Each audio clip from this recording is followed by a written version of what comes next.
नई जीएसटी दरों से पहले सरकार ने कंपनियों को अपने पुराने बचे हुए माल की एमआरपी बदलने की इजाजत दे दी है।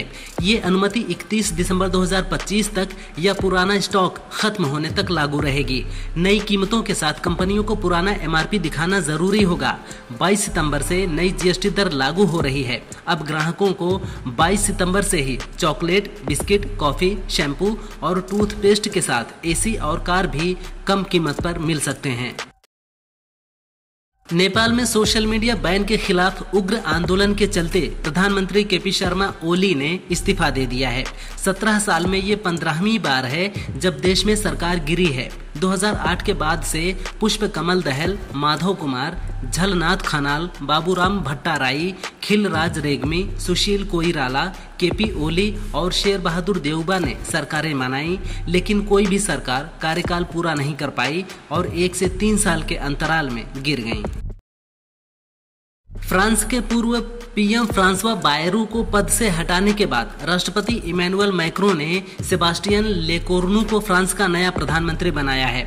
लेकोर्नू मौजूदा रक्षा मंत्री और राष्ट्रपति के समर्थक हैं। उन्होंने रूस यूक्रेन युद्ध के बाद 2030 तक की सबसे बड़ी सैन्य विस्तार योजना को आगे बढ़ाया। इसके साथ ही लेकोर्नू ने स्थानीय प्रशासन, ओवरसीज टेरिटरीज में भी जिम्मेदारियां निभाई हैं। उपराष्ट्रपति चुनाव में मिली हार के बाद विपक्ष के उम्मीदवार न्यायमूर्ति बी सुदर्शन रेड्डी ने प्रतिक्रिया दी है। उन्होंने कहा कि सांसदों ने उपराष्ट्रपति के चुनाव में अपना फैसला सुना दिया। मैं इस परिणाम को पूरी ईमानदारी और हमारे लोकतंत्र पर अटल विश्वास के साथ स्वीकार करता हूं। भले ही चुनाव परिणाम उनके पक्ष में नहीं आए, लेकिन विचारधारा की ये लड़ाई और भी ताकत के साथ चलती रहेगी। मुख्य चुनाव आयुक्त ज्ञानेश कुमार ने राहुल गांधी से आरोपों पर एफिडेविट मांगा है, जिसे 3 पूर्व चुनाव आयुक्तों एसवाई कुरैशी, ओम प्रकाश रावत और अशोक लवासा ने गलत माना है। उन्होंने कहा कि चुनाव आयोग का काम सवाल करना नहीं है, उसे आरोपों की जांच करके लोगों के सामने तथ्य रखना चाहिए। आयोग के आदेश, निर्देश और निगरानी में फील्ड मशीनरी काम करती है। किसी से गलती हो सकती है, कोई शिकायत है तो उसे जांचना चाहिए। भारत को लेकर डोनाल्ड ट्रंप का रुख नरम पड़ता नजर आ रहा है। मंगलवार को ट्रंप ने कहा कि भारत और अमेरिका के बीच व्यापार समझौते के लिए आने वाले हफ्तों में अच्छे दोस्त पीएम मोदी से बात करूंगा। मैं उत्सुक हूं। मुझे पूरा यकीन है कि हमारे दोनों महान देशों के लिए एक सफल नतीजे तक पहुंचने में कोई मुश्किल नहीं होगी। भारत और अमेरिका के बीच कई दौर की बातचीत के बाद भी व्यापार समझौता नहीं हो पाया है।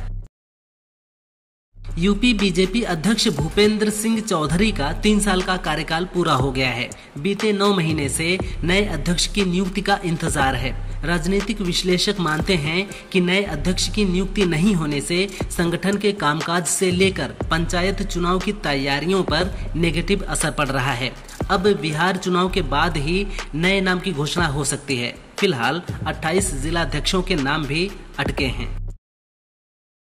डोनाल्ड ट्रंप ने कहा है कि वे अगले हफ्ते पीएम मोदी से व्यापारिक बातचीत करेंगे। इस पर प्रधानमंत्री मोदी ने प्रतिक्रिया देते हुए कहा कि ये बातचीत भारत अमेरिका साझेदारी को उजागर करेगी। हमारी टीमें चर्चाओं को जल्द से जल्द पूरा करने के लिए काम कर रही हैं। मैं राष्ट्रपति ट्रंप से बातचीत के लिए भी उत्सुक हूं। हम दोनों देशों के लोगों के लिए एक उज्जवल और समृद्ध भविष्य सुनिश्चित करने के लिए मिलकर काम करेंगे।